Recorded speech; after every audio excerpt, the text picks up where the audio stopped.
Gambhira bridge તૂટતા દક્ષિણ ગુજરાતથી સૌરાષ્ટ્રને જોડતા વાહન વ્યવહારને અસર થઈ છે અને ભરૂચ દહેજના ઉદ્યોગોમાંથી સૌરાષ્ટ્ર તરફ જતા માલવાહક વાહનોને 60 કિલોમીટરનો ફેરાવો થઈ રહ્યો છે। ઈંધણના વ્યય સાથે જ ટોલ ટેક્સ ચૂકવવા લોકો મજબૂર થયા છે, તો સાથે એક ટ્રીપના વધારાના 8 થી 9 હજાર ખર્ચ થાય એવી પરિસ્થિતિ છે। વહેલી તકે વૈકલ્પિક વ્યવસ્થાની કરવામાં આવે તેવી પણ લોકો દ્વારા માંગ કરવામાં આવી રહી છે। ટ્રાન્સપોર્ટને दिन पहली बात तो 60 કિલોમીટરનો ફેરાવો પડતો।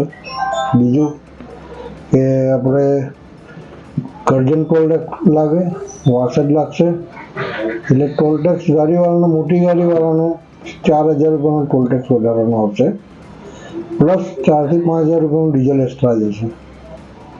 એટલે ગાડીવાળાને એક ટ્રીપમાં લગભગ 8-9 હજાર રૂપિયાનો લોસ છે।